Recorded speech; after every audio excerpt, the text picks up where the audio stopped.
जय हिंद मेरे प्यारे दोस्तों, हमारे इस चैनल नेक्स्ट में आपका स्वागत है। उत्तराखंड अधीनस्थ सेवा चयन आयोग, जिसको Uttarakhand subordinated service selection commission कहा जाता है, इनके द्वारा 88 पोस्टों के लिए अमीन के लिए यहाँ पर नोटिफिकेशन अपडेट किया गया है 16 जनवरी 2024 को।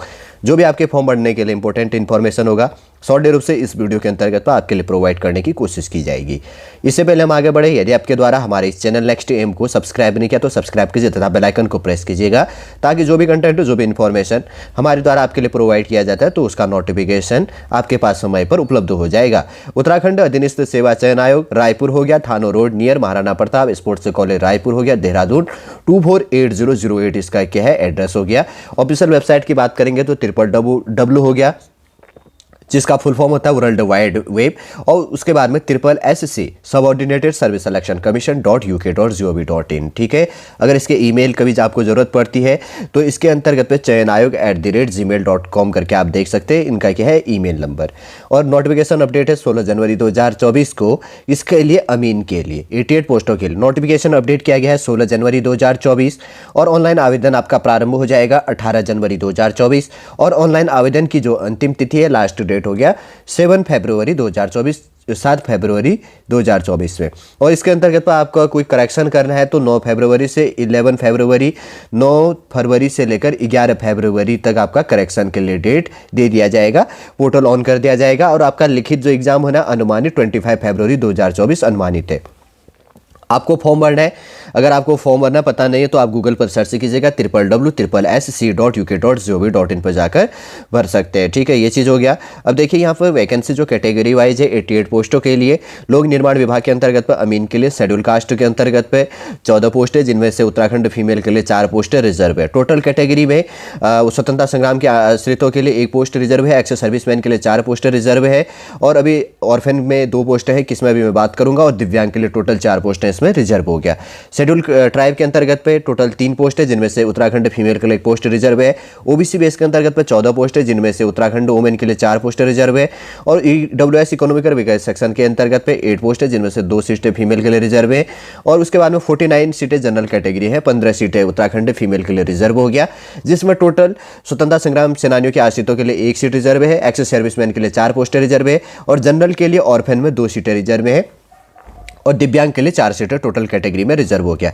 88 पोस्टों में से 26 उत्तराखंड फीमेल के लिए रिजर्व, स्वतंत्रता संग्राम सेनानियों के आश्रितों के लिए 1 पोस्ट रिजर्व, एक्स सर्विसमैन के लिए 4 पोस्ट रिजर्व, ऑर्फेन के अंतर्गत पे 2 सीटें रिजर्व, और दिव्यांग के अंतर्गत पे 4 सीटें यहाँ पर रिजर्व हो जाती है। आयु एज लिमिट की बात करेंगे तो मिनिमम 18 साल और मैक्सिमम 42 ईयर्स यहाँ पर है।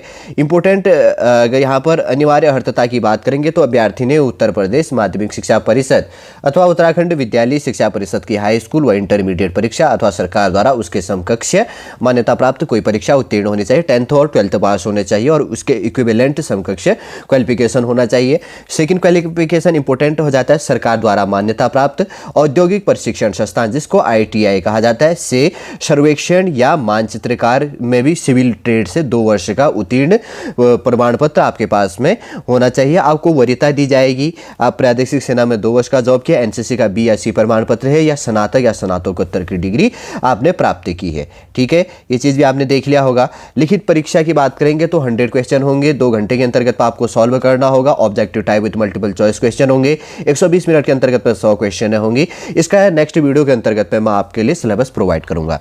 देखिए, लिखित प्रतियोगी जो परीक्षा होना है उसके अंतर्गत पे जनरल कैटेगरी और अदर बैकवर्ड क्लास तथा इकोनॉमिकल वीकर सेक्शन के अंतर्गत पे कैटेगरी के स्टूडेंटों को 45% मिनिमम लेके आना इंपॉर्टेंट है।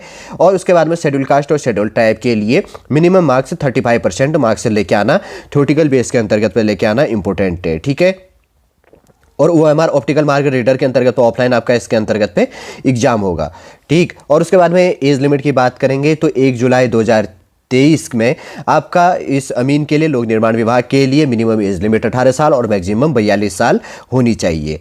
और उसके बाद में आगे देखते हैं और क्या चीज़ इंपॉर्टेंट आपके लिए निकल के आ रहा है। अनापत्ति प्रमाण पत्र, ये चीज़ आप देख लीजिएगा। नेशनलिटी आप देख लीजिएगा, इसके अंतर्गत पे करेक्टर सर्टिफिकेट देख लेना, और वैवाहिक जो स्थिति है उसको देख लीजिएगा, और शारीरिक स्वस्थता बेस के अंतर्गत पे देख लेना।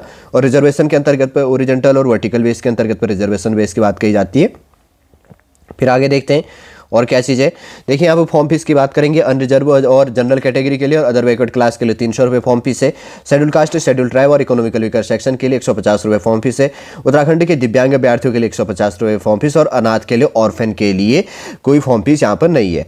ठीक है, ये चीज़ भी ध्यान रखना। किसके लिए, अनरिजर्व कैटेगरी सामान्य, मतलब जिसको अनारक्षित और सामान्य, अनरिजर्व्ड हो गया जनरल कैटेगरी, और ओबीसी के लिए 300 रुपये, शेड्यूल कास्ट, शेड्यूल ट्राइब और इकोनॉमिकल वीकर सेक्शन के लिए 150 रुपये, उत्तराखंड के दिव्यांगों के लिए 150 रुपये, ऑर्फेन के लिए, अनाथ के लिए कोई फॉर्म फीस यहाँ पर पे नहीं करनी है। ठीक है ना, इंपॉर्टेंट पॉइंट है, इन चीज़ों को आप नोट डाउन करते हुए ले चलिएगा ताकि आपके फॉर्म भरने में कोई इश्यू क्रिएट ना हो। वैसे तो सॉलिड रूप से सारा इन्फॉर्मेशन प्रोवाइड कर दिया है। नेक्स्ट वीडियो के अंतर्गत में मैं आपके लिए सिलेबस प्रोवाइड करूंगा। देखिए, आज के इस वीडियो के अंतर्गत में हमने बात की है उत्तराखंड के अंतर्गत पे अमीन के लिए 88 पोस्टों के लिए जो नोटिफिकेशन अपडेट था, इंपॉर्टेंट डेट आपके लिए कौन से निकल के आते हैं, वैकेंसी किस कैटेगरी में कितनी इंक्लूड है, कैसे आपको फॉर्म भरना है, और इंपॉर्टेंट क्वालिफिकेशन क्या, फॉर्म फीस क्या, जो भी आपके फॉर्म भरने के लिए इंपॉर्टेंट इन्फॉर्मेशन था, सॉलिड रूप से इस वीडियो के अंतर्गत आपके लिए प्रोवाइड करने की कोशिश की है। उम्मीद करूंगा दोस्तों इस वीडियो के अंतर्गत पूरा इन्फॉर्मेशन आप समझ गए होंगे। यदि इन्फॉर्मेशन आपको अच्छा लगता है तो लाइक कीजिए, कमेंट कीजिएगा और हमारे इस चैनल नेक्स्ट एम को सब्सक्राइब कीजिए। वापस हम नेक्स्ट क्लास के अंतर्गत आपसे मिलेंगे। जय हिंद, जय भारत।